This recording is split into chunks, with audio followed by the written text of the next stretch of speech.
That's my eyes. I can't tell this. Turn, if you would, to John chapter 10. Please read verse 7. Therefore Jesus said again, I tell you the truth, I am the gate for the sheep. All who ever came before me were thieves and robbers, but the sheep did not listen to them. I am the gate. Whoever enters through me will be saved. He will come in and go out and find pasture. The thief comes only to steal and to kill and to destroy. I've come that they may have life and have it to the full. I am the good shepherd. The good shepherd lays down his life for the sheep. The hired hand is not the shepherd who owns the sheep, so when he sees the wolf coming, he abandons the sheep and runs away. Then the wolf attacks the flock and scatters it. The man runs away because he's a hired hand and cares nothing for the sheep. I am the good shepherd. I know my sheep know me. Just as the Father knows me, and I know the Father, and I lay down my life for the sheep. I have other sheep that are not of this sheep pen. I must bring them also. They too will listen to my voice, and there shall be one flock and one shepherd. The reason my Father loves me is that I lay down my life only to take it up again. No one takes it from me, but I lay it down on my own accord. I have authority to lay it down and authority to take it up again. This command I received from my Father. Lord, we thank you for the message that you've given us today and your word, and we pray that as we study it, that you'll guide us in all truth. In your Son's name. Our study this quarter, as we've talked about, is about preaching and the ministry. So far, we haven't really got into the gospel yet, but we're talking about some of the things that lead up to that Jesus taught, getting us to that particular point. The last 3 or 4 weeks, we've taken a look at Jesus and the law, found in Matthew 5, 6, and 7, commonly referred to as the Sermon on the Mount. Basically, it's Jesus, I called it a manifesto one time, and it's his instruction or his information that he lays out there that shows how man is really supposed to be living before God. That's what it's all about. And this will basically be the reason it's so important to us when we start talking about preaching, is because this is going to be the key to what a person will look like after the gospel is preached and a person becomes a part of his kingdom, which is what he's preaching about placing on earth. So as we looked at that, some of the things that we've touched on and looked at over the last several weeks is, first of all, love is the fulfillment of the law. That's both seen in God and it's supposed to be seen in man. What that means is it's not about the words itself and the actions, but it's got more to come from the response of doing these things for love. God demonstrates his love for us, and that fulfilled the law through his Son. We fulfill the law because we love our fellow man and we love God back. He goes on to say, you have heard it said. By who? Teachers of the law, Pharisees. But I say unto you what God really meant. So he goes through, and that's one of the key things we see as we go through this. It's a different way of looking at things, but it's a different way of living your life. So it's a different attitude that causes a different way to not just think, but to live your life. Whatever we're to do, whether we pray or fast or whatever, do it for God, not for our own selfish benefit, not for the benefit of those around us in order to show them who we really are. We have a righteousness. And it has to be greater than the Pharisees, who were meticulous to follow the actions required by the law. Put that way, because they did. They got the actions 100% right. They were very meticulous in doing that. But they left out the key part of fulfilling the law, which is the love that goes with it, the attitude, the heart. We went on to look how we should value the things of the heaven, spiritual things, because they're eternal. Forget about it, or not get bogged down in the things of this world, because they're going to be destroyed. Our attitudes are determined by the things we value. We value things of this world, our attitudes are going to be earthly. We value things of heaven and God, our attitudes are going to be the way God wants them to be. He said, we're not to put our faith or our trust in both God and money. You've got to make a decision. Which world are you going to live for? You know? Where's your heart? Where's your key? Where's your going to be the guiding eye, I think it talks about, that guides your life. He goes on to say, related to that, don't worry. Why? Because we're more valuable. We are spiritual. We are souls, more valuable than the physical things that we desire, which are going to be destroyed. If God has any value, He places that value on us, not on the things on this earth. And then we looked at, are you really in control of your life? Do you really think about it? Go through the things that happened to you today and yesterday. Are you really in control? I mean, Friday, was anybody really in control of how to get to Chattanooga? No. Perfect day, destroyed by a lot of things that we don't control.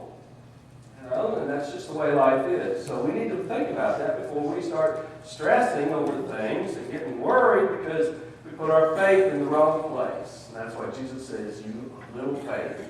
Because one who worries is one about things of this world, are basically someone that's not putting their faith in Him. It's a lack of faith. Seek first His kingdom and His righteousness. And then what's He going to do?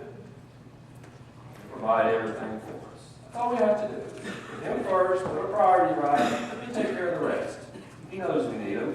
As a matter of fact, it goes on to say that He gives good gifts. He never gives bad gifts. Sometimes we ask for bad gifts and we don't know it. He still gives good gifts. He doesn't give us bad gifts. Let God be the judge. Stop trying to judge and condemn people. Let God be the judge because we're not qualified. Matter of fact, He compares us to a hypocrite. We're a sinner trying to tell a sinner that he's got a problem. We need to be careful about that. Ask the judge for those good gifts we talked about. And go ahead and do the same thing. Give good gifts to those around us. We ask Him for good gifts. He gives us good gifts. What should we do? Same thing. Last week we talked a little bit. I wasn't here, so I assume this is what we did. God's way leads to life. Talked about two different roads, two different gates, two different paths in life. The one that most people follow versus the one that God really wants us to do. God's way leads to life, whereas man's way, or in this case, he was specifically harping on the Pharisees and the teachers of the law, their way leads to death. They thought that just by being a good guy and following and getting all the actions right, they made it. And it was really going to lead them right to death. And that didn't even include the rest of the world that he wasn't really talking about going down this wide road that leads to death and destruction. So God's way is the only way that leads to life. And then if you're a wise man, you will not just hear the words, but you'll do something about it. Only a foolish man does it. And he goes on to talk about that. Today I want us to kind of take on from that and bridge on. Our lesson is taken from John chapter 10, as the reading indicated and the books indicated. But it really is an extension of what he just finished that Matthew 7 up with. Before we do that, I want to point out two things I think is really interesting. We're talking about God's way and then man's, or the teachers of the law's way. In other words, man's way to get to heaven, man's way to do this, man's way to do that versus God's. And it says in verse 28 of chapter 7, it says, "And when Jesus had finished saying these things, the crowds were amazed at his teaching, because he taught as one who had authority and not as the teachers of the law." It has an impact on them there, and has an impact on people today. And they study why this is so critical, because this is the heart of living a life that God wants us to do under his law. All right, so as I was saying, we're going to kind of continue on, talking a little bit about that way.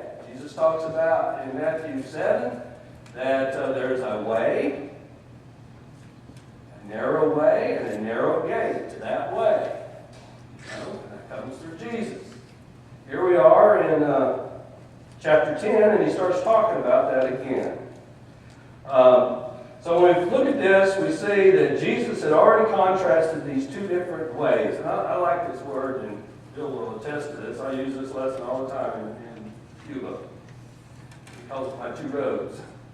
But the way that he's talking about, when he talks about the way, is actually, like in the Spanish Bible, is camino, which means road. And it's the two roads. And when I look at that, and you basically have two choices of two ways to go, one that's directly opposite each other. And that's what Jesus had been laying down for them in those 3 chapters, and that message was, man's way brings a righteousness that is of his own. And what is the end thereof? What's the end result? What's the result of that? Death, destruction. The other road, the other way, is God's way. It brings a righteousness that cannot come from us. It has to come from God. Faith in Him, do not worry, trust in Him, attitudes like God, all those things He did. It has to come from Him, and it goes to which way? Eternal life. Life eternal. All right. So the question then becomes, all right, who should we follow? Who should we listen to? All right, you got 2 different roads. Now let's talk about those who lead on the roads. Let's talk about those. And that's what John chapter 10 goes into. Who should we follow? Who should we listen to? Throughout the entire Bible, God's leaders are referred to as what? Watch after His sheep. You get a clue. Shepherds. I don't care. You go all the way back to Abraham. You go all the way back to the Bible. As a matter of fact, God Himself is referred to as the shepherd. You see, that's the leadership that God has always looked at when it comes to His people. It's like that of a shepherd. You know? And that's what He has here on this earth. So the shepherd of God's people, and that's what we want to talk about today. Who is the one that God's people should be following? Who is it that God's people need to get them down the correct way, on the right path? All right? We find in chapter 10 that Jesus controls the narrow gate. All right? Narrow gate that leads to life. All right? When he talks about the gate down in verse 7, he says, to tell you the truth, who's the gate? Jesus is. What does a gate do? Keep some in, keep some out. And it's the access into the inside, isn't it not? You know? I have a fence around my backyard, and I got 3 gates on it. Every single gate is a way in or out of that. So in order to keep my grandkids in, you know what I have to do? Lock the gates. I don't do anything to the fence. The fence is a protection by itself, but the way in and the way out is the gate. As a matter of fact, I put up the fence to keep my daughter in, and everybody else that she was trying to drag in out. That's what a fence does. That's what a sheep pen that he's talking about here is. It's a gate. The only way in, the only way out. Any other way is not okay. No. All right? So it says, He is the gate.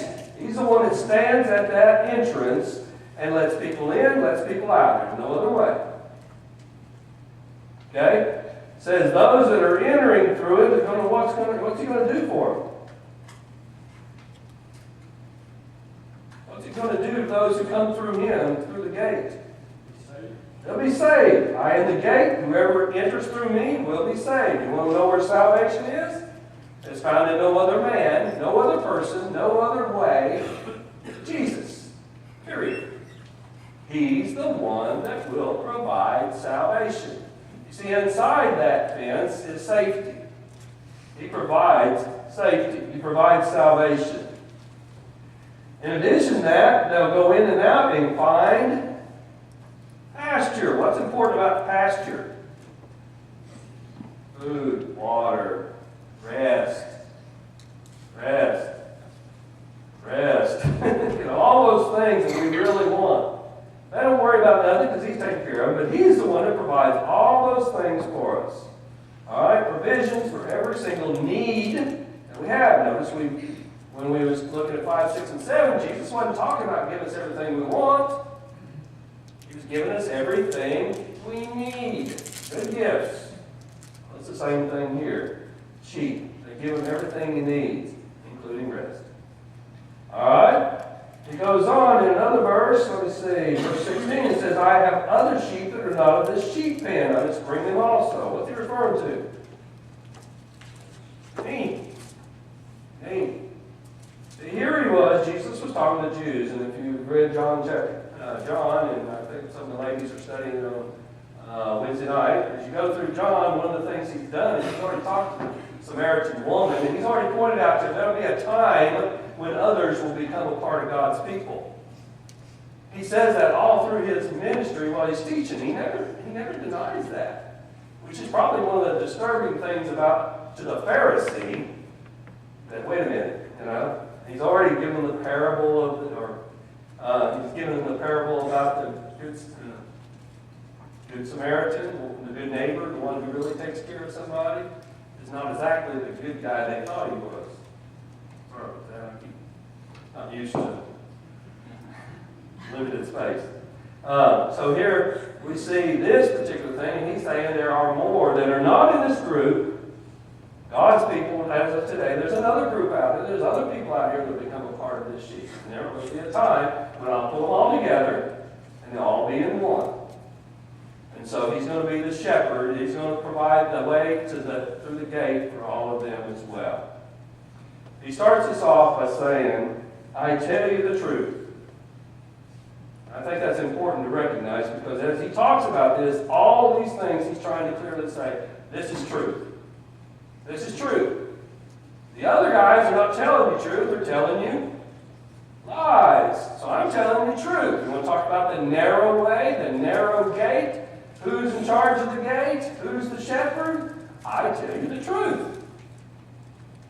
Okay? All right? Now, before this, we didn't read it, but if you studied your lesson, they started in verse 1. In verse 1, in the next 5 verses, he talks about the thief. The thief that comes to do what? To steal. Verse 10, he says, the thief comes only to steal, kill, and destroy. Okay? So, and up in those verses, he says, how does the thief get in? He's the controller of the gate, because he is the gate, so how does the thief get in? He doesn't come through the gate in your fence. How does he come in? He goes over it. He figures out another way to sneak in, to deceive people. Alright? As a matter of fact, there's another reference that says they come as a wolf in sheep's clothing. Sometimes they look like a sheep. Sneak over the fence and then dress up like a sheep so you don't even know they're there. Who's the wolf? Satan. Is Satan sneaking into the church? All the time. Does he come in and say, I'm the big bad wolf, look at me, follow me out the door? No. He comes in, sneaks in over the fence, because God doesn't let him in. He comes in sneaking in like a sheep. He sneaks in some other way. As a matter of fact, the first instance of this we see is in Genesis chapter 3. He comes sneaking into the garden. Since he's a snake, maybe he comes slinking in. But anyway, he sneaks into the garden, and he slides up to Eve, and he comes up and says, hey, don't listen to him. Look at me. I'm okay. Don't listen to him. You want what you want? You want to be in control? Think about it. And he convinces her through deceit, not truth, in order to follow after him. So we see that the thief comes in to steal, kill, and destroy. That's exactly what he was doing. He won't die. What happened to him? They died. You won't have to worry about this beautiful garden that provides everything for you. What happened to that garden? Taken away, and they had to live in a life of destruction. He stole everything from them, including their own life, including our eternal life. With just one little lie. One little lie. Slide in there and kind of sneakily, didn't come out and say, hey, by the way, I'm the big bad wolf. He didn't come out and say, I'm going to take you a different way, and here's where I'm going to take you. You want to go down that road? No, he didn't say that. He just kind of convinced them all to follow him. And it goes on to say,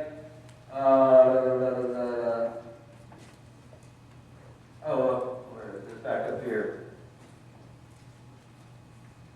It's in that first 5 verses. Basically, it says that he never cared for the sheep. He wasn't there to care for the sheep. He was there to destroy it. He had no concern for them. Satan didn't have any concern for man. All he wanted to do was take him down and bring him down to his level. That was his whole purpose before God. Look at his examples in Job. Watch. I can take him down. I can bring him down. Challenges God. Let me try. That's what he's trying to do. So we see the thief in contrast to Jesus who controls the gate, who tells the truth, and here he is. Everything he says is a lie. It's going to lead to destruction. He's the one that's pushing people down the wide way. All right? The next thing I want to think about is the hired hand. It says the hired hand cares nothing for the sheep. Who's the hired hand?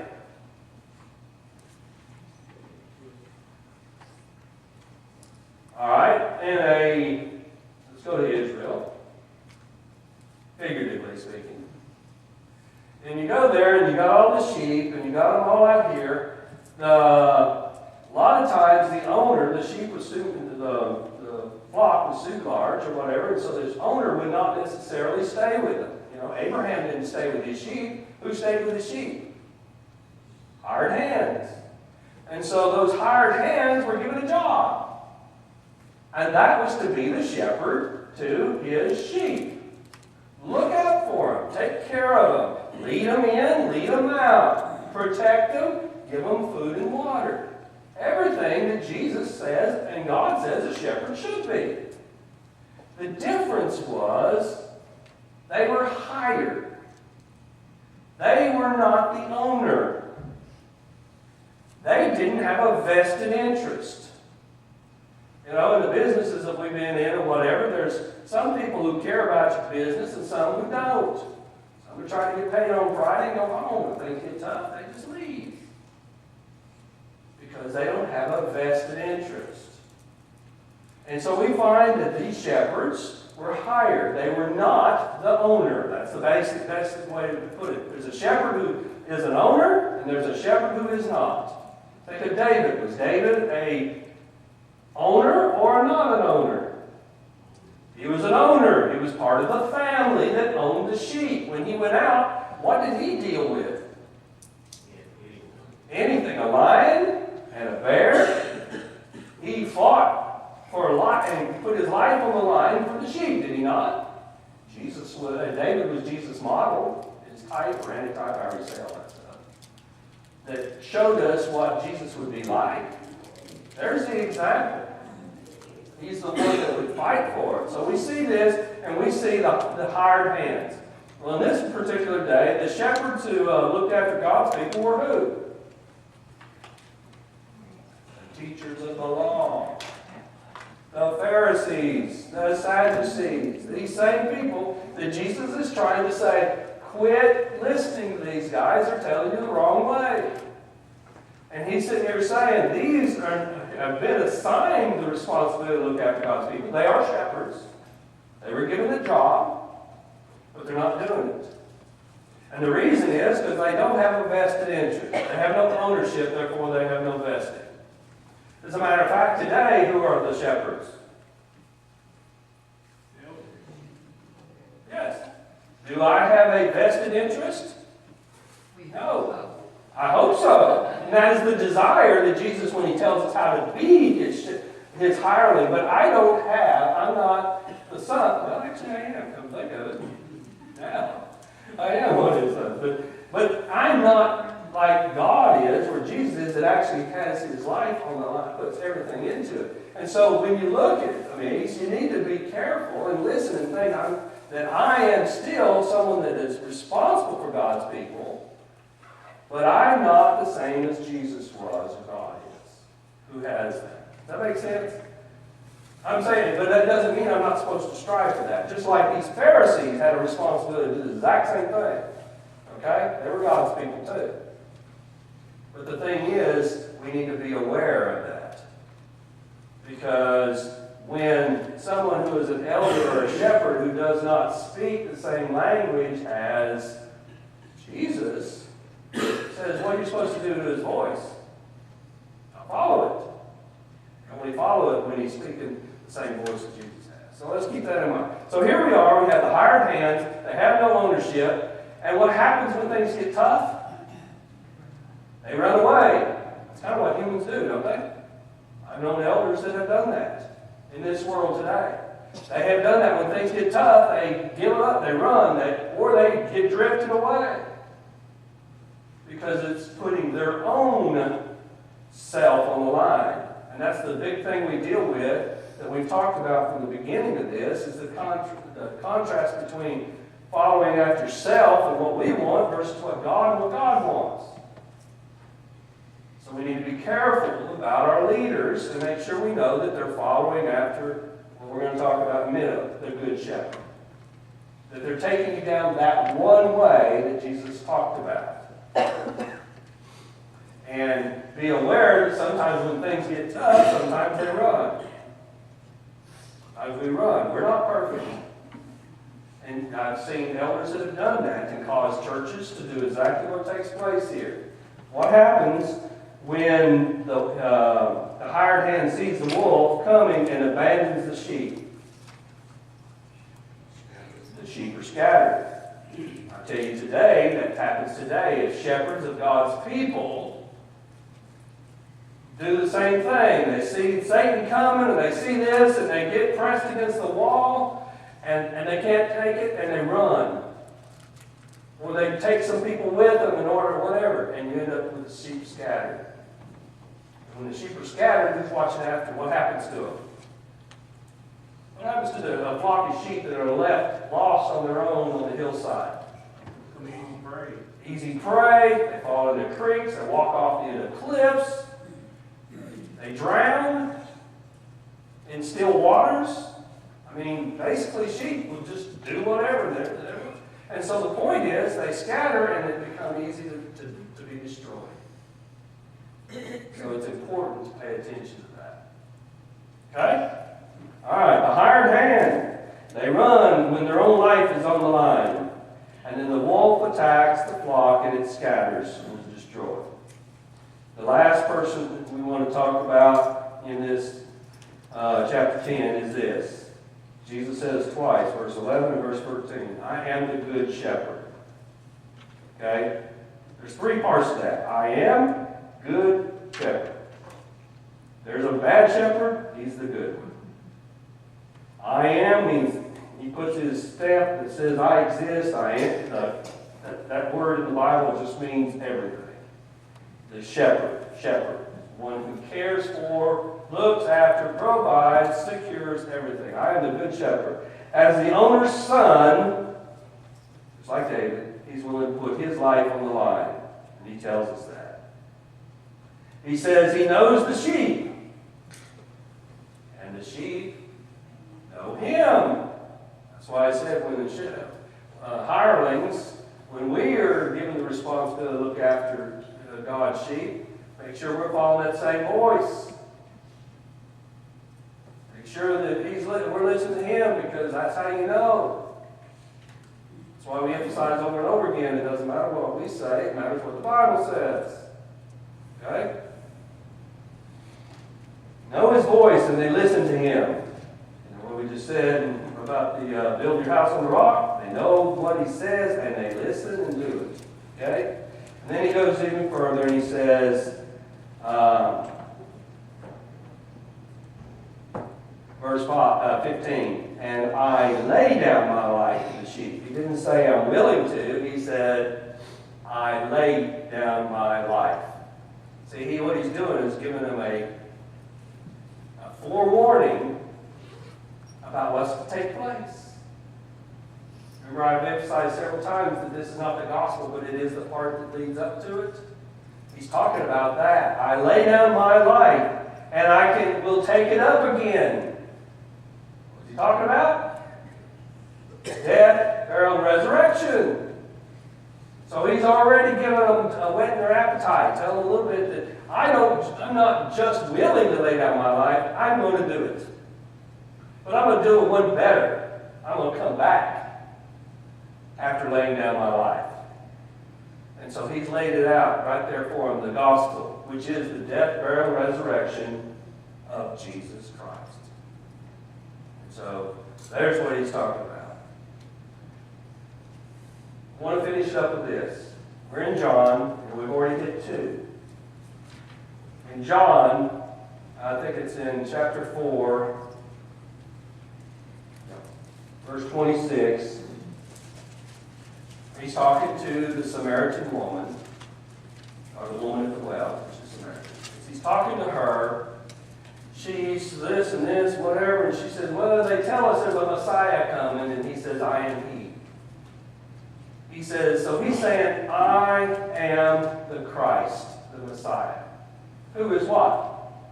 The Savior of God's people, right? So in John, we find 7 statements that says, I am. So he starts off in here by saying, I am he. I am the Christ. I'm the Savior of God's people. Chapter 10, he says, I am the good shepherd. I'm the one who leads and takes care of God's people. You want to know who to follow? I am he. That same chapter says, I am the gate. I'm the one that will provide entrance into the flock. You can't be a part of my flock unless you go through him. Period. I am the gate. No one can come and be a part of it unless they come through the gate. Anybody else who comes any other way doesn't count. They're liars, they're thieves, they're destroyers. You can judge everything in this world based on these statements. If it's not Jesus as the gate, as the only way in, then it's it. Chapter 14, he says, I am the way, the truth, and life. You see, who we've been saying the Pharisees are looking for righteousness from? Themselves. Who's he saying righteousness comes from? God, from Jesus. I'm the way, I'm the truth, I'm not a lie, and I am life. You want him? You want that righteousness? You have to get it from him, because you can't get it on your own. Chapter 8, he says, I am the light of the world. Light, goodness, truth. Darkness, death. Lies, deceit. He is the provider of truth and godliness. You want to find out who's telling the truth? What does Jesus say? You know, what does Jesus say? I don't care what Scott says. I don't care what Luther says. I don't care what the Pope says. I don't care what anybody else says. What does Jesus say? He's the provider of truth and godliness. Because see, as the light, he didn't just come down here and spit it out. What did he do? He lived it. John chapter 1 says he was the light in order to show them who God really was. So he is the truth, the way, the truth, and the life. No, light. I am the light of the world. The next one is found in chapter 11. It says, I am the resurrection and life. After Lazarus was raised from the dead, he wanted to understand. He's already alluded to it in chapter 10. I'm going to lay down my life. I'm going to pick mine up. Oh, by the way, guess what else? I am the resurrection. I am life. What do you want? Death? No. And worst enemy is death. He says, I have the power over that. Because I'm going to lay mine down and bring it up on my own. Next thing that's going to happen, I'm going to do it for you. I'm the resurrection and the life. Nobody else. Verse 6, I am the bread of life. What is bread? Substance. It's the needs that we have to provide life. And he went on to say it wasn't just physical bread, just like like Moses provided. He said it's spiritual bread. You partake of me, I will give you eternal life, because I provide the very sustenance for life physically and spiritually. I am the life. And the last one is found in chapter 15. It says, I am the true vine. The true vine. Israel was the vine or the vineyard that God had cultivated and planted. He says, I am the true vine. I am the king. I am your priest. I am your teacher. I am everything. I'm your sacrifice. I am everything. I am the true vine. Not some false vine, some false thing that looks like God's people, but really isn't. He is it, the true deal. So the question, after you see those things, is going to be, okay, who is your shepherd? And what road or way have you chosen? He's laying those out. Well, he was here on his earth, and he's laying them out as we go through this class. And that's the questions that's before us. You've got two roads. You can go down this road. You can go down this road. You can follow after the guy that tells the truth and does all these things, or you can follow after the one that lies. Your choice. He makes it very clear. You can't serve God and money on this world. Everything is black and white. You know, notice there's not a lot of gray in there.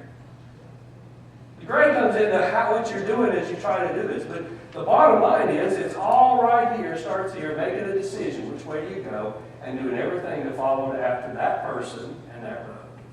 And that's what he's trying to contrast here. And he throws the Pharisees under the bus.